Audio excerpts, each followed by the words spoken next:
গণ-অভ্যুত্থান ছিল এই দেশের গণতন্ত্র এবং অর্থনৈতিক ন্যায় বিচার ফিরিয়ে আনার জন্য জনগণের জাগরণ। সেই আন্দোলনের মাধ্যমে একটি শক্তিশালী বার্তা গিয়েছিল, এই দেশ আর আগের মতো চলবে না।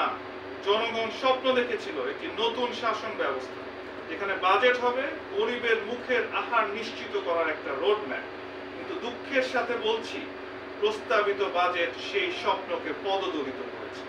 এই বাজেট আসলে একটি প্রতারণাপূর্ণ দলিল, যেখানে গরিবের পাতে ভাত না বাড়িয়ে ধনীকে দেয়া হয়েছে কর ছাড়, যেখানে শ্রমিকের হাতে কাজ না ফিরিয়ে বড় প্রকল্পে বরাদ্দ দিয়ে কয়েকজন ঠিকাদারকে বাঁচানোর চেষ্টা করা হচ্ছে, যেখানে কৃষকের পাশে দাঁড়ানোর কথা ছিল সেখানে তাকে ঋণ, সেচ ও ন্যায্য মূল্য সবকিছু থেকে বঞ্চিত করা হচ্ছে। বন্ধুগণ, এই বাজেট কোনো অন্তর্বর্তী সরকারের কাজ হতে পারে না।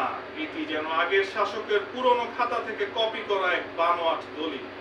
এমন বাজেট দেশের মানুষ প্রত্যাখ্যান করেছে রাস্তার মিছিলে, বাজারে হতাশ গৃহবধূর মুখে, কারখানায় বেকার শ্রমিকের চোখে, বিশ্ববিদ্যালয়ে হতাশ তরুণের কণ্ঠে।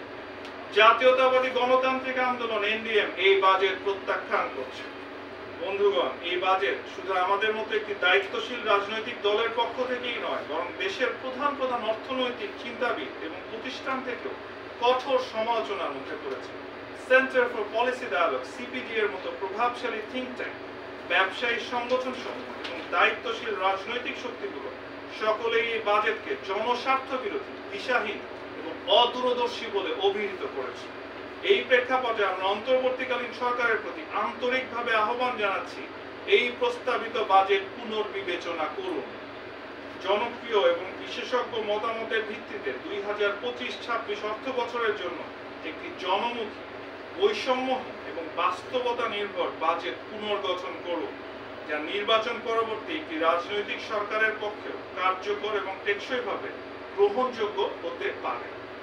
জাতির এই রূপান্তরের সন্ধিক্ষণে বাজেট যেন হয় সমবেদনা, সংবেদনশীলতা এবং অর্থনৈতিক ন্যায় বিচারের দলিল। আর এটাই এনডিএম এর পক্ষ থেকে আমাদের চূড়ান্ত অঙ্গীকার, জনগণের অর্থ জনগণের জন্যই ব্যবহার করতে হবে। আপনাদের সবাইকে ধন্যবাদ জানিয়ে শেষ করছি।